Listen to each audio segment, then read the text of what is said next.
welcome back to another episode of The Period Feels. I'm Neddy. I'm Elena. And I'm Davi. And for everyone watching, if you are viewing this episode and not listening, we actually have a new member of the August team here today, Davi. Hi, y'all. I'm Davi. Davi's our new graphic designer, and I'm going to let her just give a quick intro just about herself. Yeah, so hi, I'm Davi. I'm the new brand designer for August. I am 24 years old. I'm Dominican. I don't know much about myself. Hold on. I got nervous. But yeah, I actually got to know Team August through a collaboration from my former job. I used to work for Off Limits as a social media manager. So we did a campaign together, which was the Loopholes campaign. And they invited me. They were so sweet. They were like, if you want to have like a work session with us, you could come through. And I was like, okay, like friends. And I came through and they were sweet. And at the time I was searching for a new position and they were like, oh, line up. And I was like, great, universe. And here I am. For pretty much. I mean, there's like a couple of steps in between there. I was like, you left that day, and we'd been looking for a graphic designer for like a super long time, and we just couldn't really find anyone that kind of fit in with the team and was like interested in what we were doing. And then I remember messaging our group chat that night and being like, I have to say something now because I'm going to kick myself if I don't say something. Yep. We're like, how whack would it be if we tried to get Davi to come work for us? I know. Like, you should have been there. Our group chat was blowing up. Everyone was like, oh my God, we love Davi so much. And we're Can so I put Nadia on the spot? Nadia actually screenshotted a little bit of it. And she said this to me, and I was like, oh, okay. It was like great because I loved him too. It felt like a swipe right type situation. So yes, it was cool. But yeah, now I'm here and I'm really hyped to like work with y'all and like really get into it. So yeah. All right. And then also that campaign, we haven't actually talked about it on the podcast before, but for people that saw it on TikTok, we ran a Loopholes faux cereal campaign where basically we were trying to get people together to come and sign the Menstrual Equity for All Act, and we collabed with Off Limits. And basically, you know how there's like a toy for free in a cereal box? Well, we kind of put in August period care in this box as a free gift to show how if you're on food stamps, you can't actually use those food stamps to get free period care. But we found a loophole and put some period care and some cereal. And it was a super successful campaign. It was with 72 and Sunny as well. Super great org. And yeah, the campaign went super well. And we got a new team member out of it. Ooh, there you go. Excited. And then also, for the first time ever on the podcast, you know her from customer care. If you send me text, emails, DMs, that's it's me. So tell us a little bit about you and what you do at August. Yeah. Hi, everyone. My name's Elena. I keep saying I'm new. I'm not new at all anymore. I joined in January, and I actually found out about August through TikTok, which is crazy. Right. Wait, tell the story of like how we came to So, I think Nadia like posted kind of like not even a casting call. She was like, do something with August on TikTok, and I like tagged them. And at that time, Nadia was living in Williamsburg, I was living in Williamsburg, and it was just kind of like, she saw it, and then she was like, hey, like, why don't you come up to my apartment? We can like record some content, meet. And at that time, I was actually pre-med, so I was like not really like looking for a job in the job market at all. And met the team. I actually met Nadia, Neddy, and Sam, and just loved the team. And then fast forward a couple months later, was no longer pre-med, was looking for a job, and August just kind of landed in my lap. And also another universe kind of situation where I'm like very thankful. And right now at August, I do everything customer care, so, direct all your questions to me, and so when I sign off Elena, this is who you're talking to, so. Yeah, everyone's probably gotten to know you a little bit then. Hopefully. Yeah, it's super sweet, though. Every time we ask, like, someone new on the podcast to come and share their story about coming to August, it always feels like a very universe-signed serendipitous meeting, and I wonder how long we can keep that trend up. It's like every 2 years kind of, like, come on by coincidence, and I love it. Yeah. That was like one of the things that attracted me when I met y'all, because y'all, everyone was like, this was like aligned, like this came to me kind of thing, and I was like, that's so dope, because then you all like really believe in what you're working in, because it's like you're aligned and it was aligned, and I love that. It's like half the job application is just like a gut check. It's like, oh wait, we vibe. Yeah. Let's do this. Yeah. All right. As you know, we build each episode around a question from our community, so let's roll the one for this week. Hi, I'm Talia Hoffman, and I'm 19 years old, living in Vancouver, Canada. My question for August is, how do eating disorders affect your menstrual cycle? I'm really curious to learn more about this. Great question. That is a world I have been very familiar with and think about all the time. So if you don't know, I actually grew up as a ballerina, starting at age 6, all the way through age 18. I was very involved. I was in the studio each day, scrutinizing my body, looking in the mirror, looking at my lines. And even though I personally never had an eating disorder, I definitely had peers that did. And it was often something we didn't really talk about. So I had peers who didn't get their period until really late. So think age 17, age 18. I had peers who lost their period. And this is pretty personal, but for a while I was like, what am I doing wrong? I didn't lose my period. I was like, am I not skinny enough? Am I not training hard enough? How come some of my ballerina peers are losing their period and I'm not? We kind of viewed it as like a trophy or a sign of like, you're doing so great out there. And I'm very lucky to have healed from that and that mindset. So currently right now I've gotten into weightlifting, which has been such an amazing thing in my life. I feel very like empowered and strong in my body now. But even in this athletic world, it's tough. People are losing their periods because of just, they train so hard and they're just not nourishing their bodies properly. So a lot of these people that you kind of grew up with who are losing their periods, just due to either dietary reasons or just training too hard, have you been keeping up? Like, do you know if they've gotten their periods back? Was it kind of like everyone had a awakening of like, wait a minute, this isn't healthy? Or how did that kind of like end in your dancing career? Yeah, so I honestly don't really know. I haven't like asked them like, have you gotten your period back? But hopefully they're doing better. And I think a lot of us have, kind of joined normal life and have stepped out of the ballet world. So hopefully that definitely helps out. Was this like encouraged by your coaches, your dance coaches? No, not at all. And that's the crazy thing, is that my dance teacher was very body inclusive and encouraged us to eat. And so I can't even imagine being at a studio where maybe that was shunned or like not looked upon. Yeah, not the case. So dang, that's wild. And then transitioning into like weightlifting too, is that something that like, I'm not a huge like workout. Neither am I. No solid core for Neddy. Solid core. I did not participate. But, like the fitness that I have is like We Fit. That's it. We Fit. We Fit is like tennis, and I'm like, okay, full bag of chips, and I'm good. You log on and the machine's like, you are obese. Literally. I'm like, cool, shutting it off. Okay, well, trailing back into that, but like when you kind of like you've been through a lot of different kind of like exercise regimes in your life, I'm sure. Now, I guess, maybe even without the August lens, when you try a new routine or try a new diet plan, is your period like some kind of, like, are you tracking your period? Is that a measure for you to show, like, maybe I'm training too hard, maybe I'm not training enough? Like, 100%. Okay. I think I use my period as kind of a monthly checkup. When it comes, I'm very excited because it shows me my hormones are in line, like, I'm feeding my body, like, I'm doing what's good. So, in that way, I'm very, like, I would have, 17-year-old me would have been shocked to be like, wow, this girl's excited for her period. But no, I truly am. It means my body is checking out and everything's great. So wait, do you like train based on hormones? Like, do you go like, okay, I'm ovulating, like this is my big lift week, or so, I don't know what the there is kind of a science behind it. I don't know how much we're gonna get into it, but so between when your period starts and ovulation, so kind of like those first 14 days, you can actually lift a lot heavier. What? Yeah, cool. So if you're trying to get those personal records, day 1 through 14 people, and take it easy the rest of the time.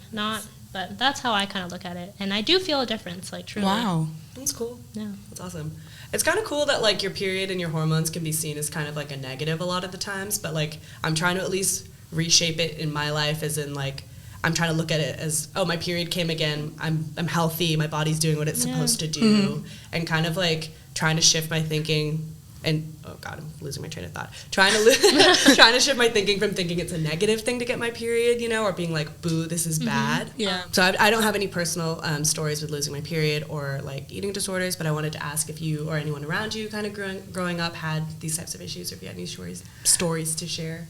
I'm sure that there was. I feel like in high school, when I was in high school, it's not something that like Elena, where someone was like publicly spoken about. Like no one was ever like, I'm anorexic, I'm bulimic. It was kind of something that people did always privately. The most recent experience, I'd say, not in my experience, but in actually my mom's friend's experience. She's about 51 or so, or 50, and she is actually she has an eating disorder. I would believe it's bulimia.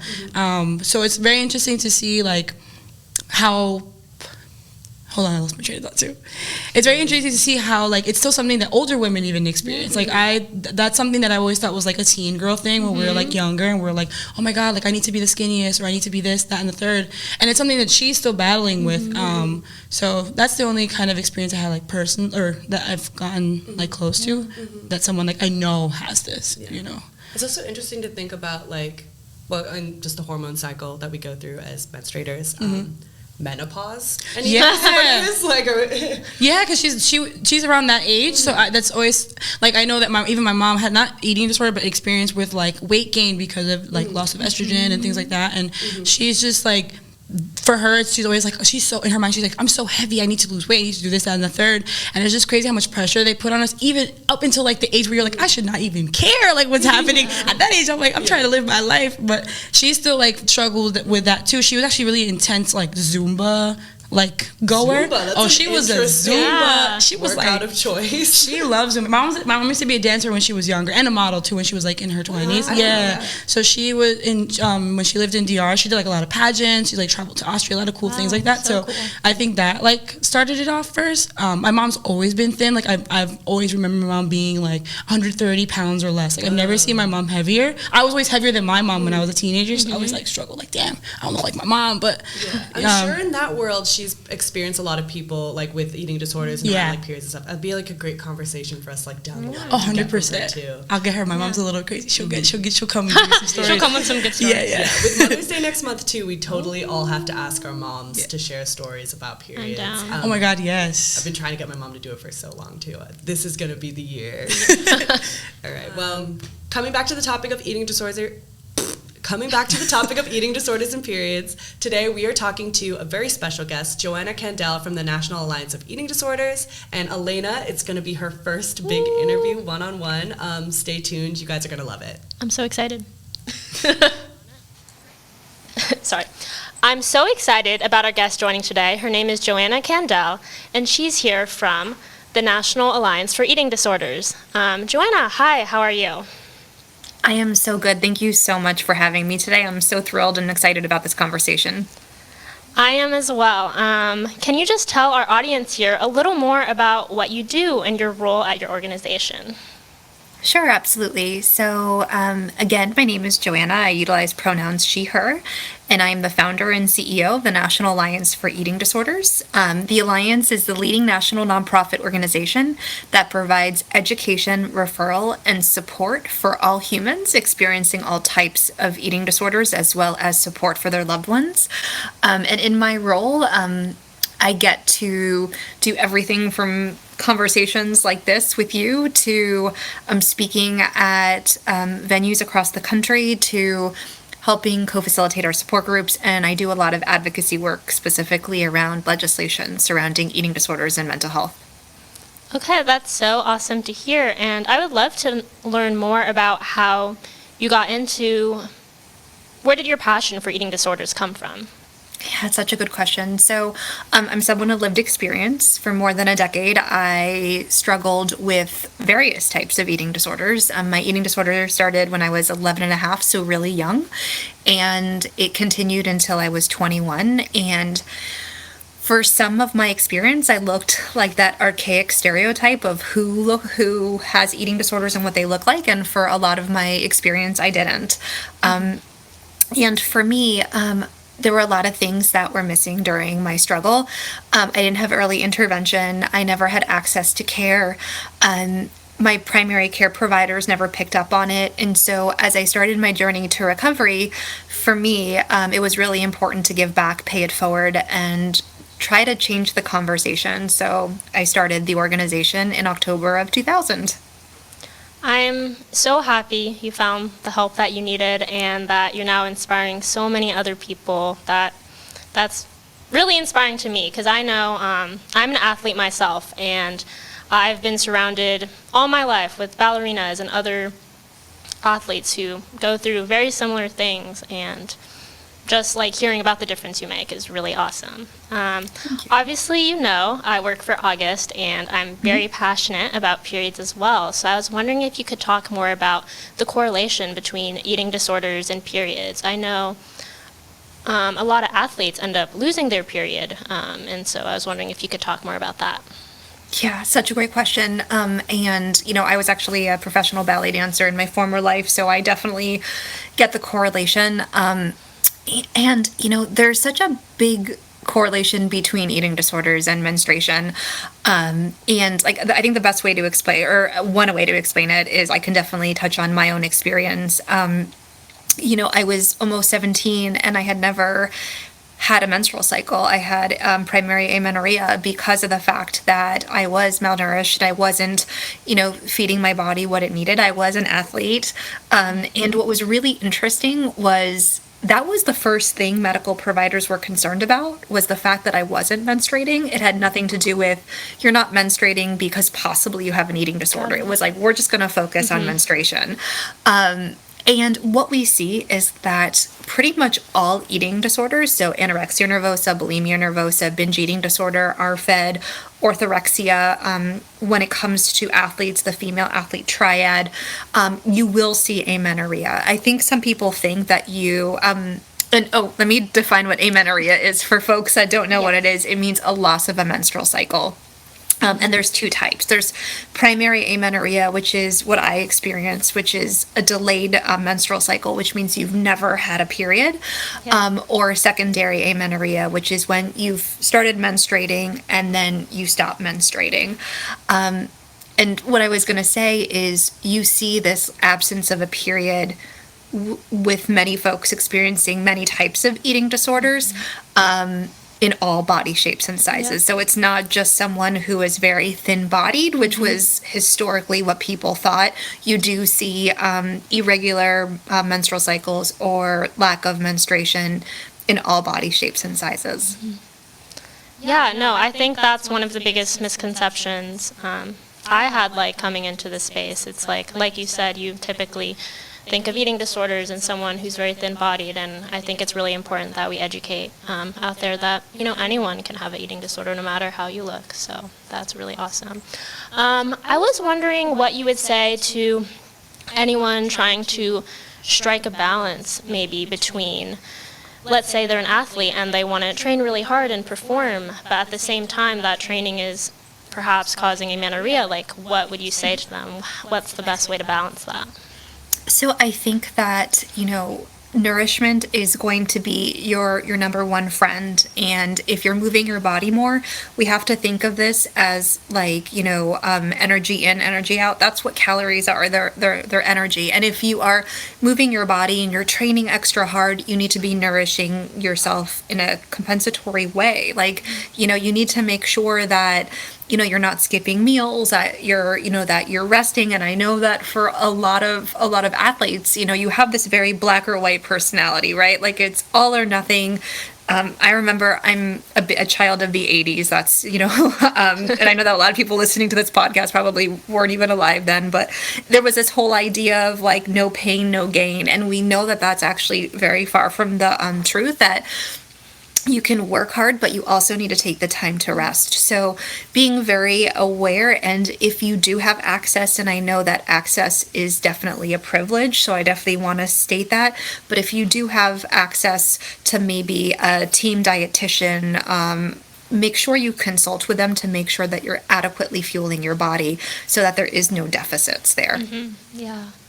Okay, I know you mentioned you're a kid from the 80s, but for all our Gen Z listeners, can you maybe break down and explain kind of how periods and eating disorders, and then kind of how hormones come into play and what we really need to pay attention to there. Yeah, so, I think the best way to think about it is think back to, caveman times, right? So your body needs food to survive. And so what happened was in the caveman time, you were hunters and gatherers. So you would have access to food, and then you wouldn't have access to food. And so what would happen was when you didn't have access to food, like your metabolism would drop. And in individuals that had a menstrual cycle, their body would like drop hormone levels because they're like, well, if I don't have access to food, this might not be the best time to grow a human.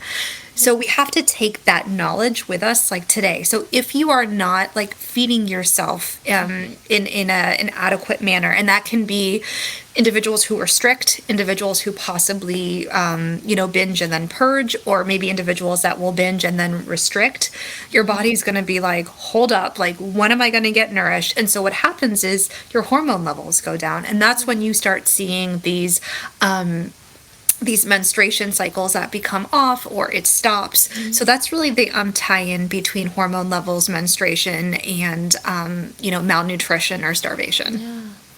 Okay, no, that makes sense, and I'm really glad you brought it up. Another big question I had is that one of my really good friends, she works at a fertility clinic, and she says a lot of the clients that come in are often menstruators who perhaps had irregular periods or had amenorrhea once and didn't have a period for a while. So could you talk more about how having a lack of period at one point in your life could then affect fertility down the line?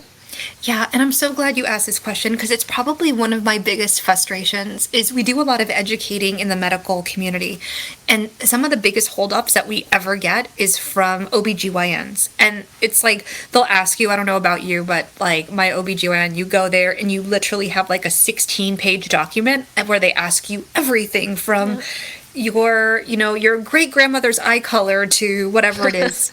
But they don't ask you about eating disorders. It's really interesting. Like, they don't ask you, like, do you have a history of an eating disorder, right?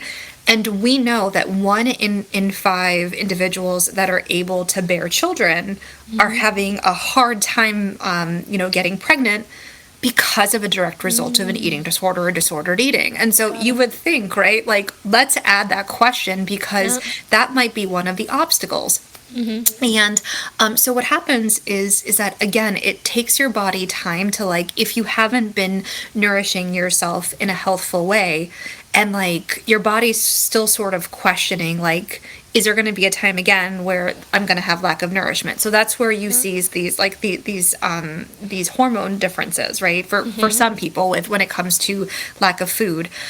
So that's why it takes a little bit longer, and there might be more obstacles in getting pregnant. So one of the things that I say to all folks that have experienced eating disorders and that are looking to get pregnant is make sure that you consult, again, a dietitian who specializes in eating disorders if you have access, to be able to properly nourish your body. So you let your body know that it is okay, it is safe to actually get pregnant and to be able to hold and grow a child. Okay. So you're saying there is hope. So if you had an eating disorder in the past, that if you nourish your body correctly, hopefully if you want to get pregnant, you will be able to. So that is... I will tell you, sort of, oversharing like I always do. Please. For 20 years, I was told that I would never be able to have children because of the effects of my eating disorder, because of the fact that, again, I experienced, primary and secondary amenorrhea. And at the age of 37 years old, I'm 43 now, so I actually got pregnant out of, like, nowhere, and and it just, to me, signified that a body can heal at any time. And I know how lucky I was, and because I do also have friends of mine that have gone down the fertility road that have not been able to have to have a successful pregnancy or to give life. And I just want anyone who's listening to this that might have had an eating disorder, who's experiencing an eating disorder and has fears that even if I do recover, I will never be able to have children. There's absolutely hope.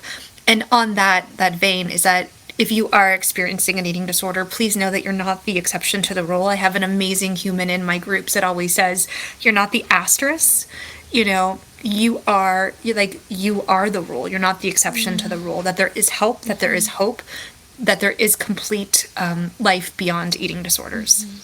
Yeah. Thank you for sharing that. That's really touching, and I'm so happy. I'm so happy for you. Thank you.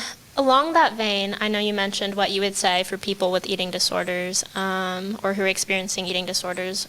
What resources are out there? What advice would you give? Where can they go look for help and support? So, such a great question. More than anything, that you can't do this and you're not supposed to do this alone. I think that for many of us that experience mental health disorders, depression, anxiety, you name it, eating disorder, substance use, because it's above the neck, we feel like we should be able to fix it on our own. And I know that, you know, you being an athlete probably definitely connect to this. It's like, I can do anything if I put my mind to it. Yeah. And I think that for a lot of us, like, we would never, ever say to someone who has a broken arm, it's up to you to heal your broken arm on your own. It's not up to us to heal our mental health on our own either. So know that not only is help helpful, it's also necessary. Yes. You can absolutely reach out to us at the National Alliance for Eating Disorders, or the Alliance, that's what we're known as. We have an amazing helpline that is staffed by licensed therapists and dietitians that can walk you through, connect you to care. And then we also have some amazing free virtual support groups. And what's really rad about the group is that you have all folks that join. You have every gender, every age that's 18 and up. You have every race. It's such a beautiful healing space where you can be in a room where people speak your language and you can be seen and heard. Which I know that for me, eating disorders breed in isolation and loneliness. And when someone said "me too," it was a game changer for me. No, it just as how periods are kind of taboo and we're really working to destigmatize them here at August. It's the same for eating disorders. It's often swept under the rug and no one really wants to talk about it. So I want to thank you for your bravery and for coming here on our podcast. I'm sure our listeners are going to be so excited to hear from you. And Thank you so I had much. such a great time today. So thank you so much. I really, really appreciate that. And I'm all about creating conversations. And even, one of the things that I'll just leave everyone with is that your voice deserves to be heard. And we all have this amazing opportunity to push the needle forward. And it's, one voice is phenomenal, and a group of voices will save lives and will change the game. So thank you for your voice at August. Thank you to everyone at August for creating these spaces and for allowing, eating disorders to be part of the conversation also. Okay. Thank you so much. Thank you. Have a lovely rest of your day. You too. Thanks. Okay.